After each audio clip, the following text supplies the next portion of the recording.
Shall we begin? Why would a good God allow suffering to exist? Does God really exist? Let's begin now. Why did God command the deaths of so many people in the Bible? Why does God remain so hidden?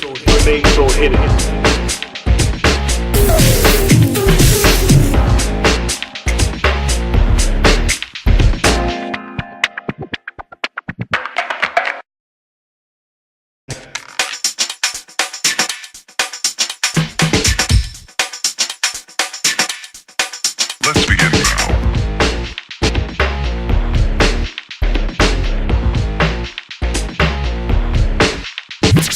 Welcome to the Third Degree. My name is Sule Prince and I'm here with Dr. Tony Costa. So Dr. Costa, some argue that the virgin birth of Jesus was a New Testament invention and that it was not known in the Old Testament. Is that true? No, not at all. In fact, if we look at the first messianic promise, which appears in Genesis chapter 3, verse 15, there's a promise made there where God, after the fall, after the rebellion of Adam and Eve, God says to the woman and to the serpent that he's going to put enmity between them, and that the seed of the woman would come and crush the seed of the serpent, that the seed of the woman would crush the head of the serpent, and that the serpent would attack his heel, and so forth. Now, what's interesting about that passage is it refers to the seed of a woman. And we all know that the seed, of course, does not come from the woman. The seed comes from the male, and the woman carries the egg. But this promised deliverer is called the seed of the woman. And then as we go through the Old Testament, we find that the prophet Isaiah in chapter 7, verse 14, he would say things like, the Lord himself will give you a sign. A virgin shall be with child. A virgin shall conceive and bear a son and call his name Emmanuel. And in Isaiah 9:6, that unto us a child is born, unto us a son is given. So here you have the humanity of Jesus. The child is born, but this child is the Son of God who is given. And he bears the divine titles, Wonderful Counselor, Mighty God, Everlasting Father, Prince of Peace, and so forth. And so the prophet Isaiah indicated that Jesus would, the Messiah would come from a virgin's womb. And the Greek translation of the Old Testament, the Septuagint, seals this by translating the word virgin there. The Greek translation, the Septuagint, uses the word parthenos, which in Greek means virgin. The Hebrew uses alma, which can also be used of a virgin, a woman of marriageable age. And so the idea here is that the Messiah would come from a woman, that he would be the seed of a woman, and then that becomes clarified in the prophecy of Isaiah. But what is also interesting is that we always hear these feminist attacks on the Bible, how the Bible is misogynist and the Bible is male chauvinist and so forth. But isn't it interesting that God entered the world through the womb of a virgin? It was through a woman that he came into the world. He obtained his humanity from a woman. If he looked like anyone, if Jesus looked like anyone, he would have looked like his mother. He had no human father. And so he comes into the world through a woman.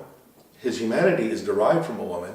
And what is also interesting is that in the resurrection, the first witness to the resurrection is a woman, and her name is Mary Magdalene. And so here we see God elevating womanhood to such a state of honor that the woman becomes the vehicle by which the Son of God enters into the world. But the woman is also the first person. It's a woman who sees the risen Christ. And so this idea that the Bible is misogynist is absolutely absurd when we consider the fact that the Son of God himself obtains his humanity from a woman. And his humanity, his flesh, is the flesh of Mary.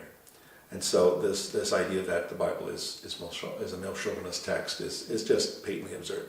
So would you say that the virgin birth is important? You have a lot of prominent ministers now that are saying that it doesn't really matter if you believe in the virgin birth or not. What are your feelings on that? I think that the virgin birth is very important. It's one of the fundamentals of the Christian faith, and that's why the virgin birth is mentioned in the Apostles' Creed. It's mentioned in the Nicene Creed. It's mentioned in the major confessions of the church. And if you deny the virgin birth, then what you're left with is a human Jesus. He's not the Son of God. He's not divine. And therefore, if Jesus was the biological son of Joseph and Mary, then you have a just a regular human being, no different than us, a man born in sin, just like us. But because he was born of a virgin, Jesus does not obtain his sinful nature through Adam, because he's born of a woman, not a man and a woman. And also because, as I mentioned earlier, because Jesus is the pre-existent Son of God, this necessitates the virgin birth. Mm-hmm.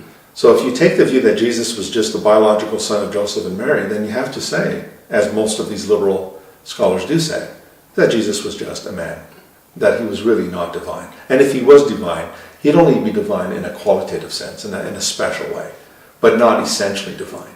And the moment you deny the deity of Christ, then you are striking into the very heart of Christianity, and you have no Christianity left. So would you promote people celebrating Christmas? Absolutely. I think people should continue to celebrate Christmas, and when you're out and about, then the greeting that you should be saying is not Happy Holidays, not Season's Greetings, but Merry Christmas. Thank you, Dr. Costa. My pleasure. Thank you for watching this video. If you like what you see, please press the subscribe button right below. And beside that is the bell icon. If you want to receive all of our notifications of everything that we do, press that icon as well. Thank you.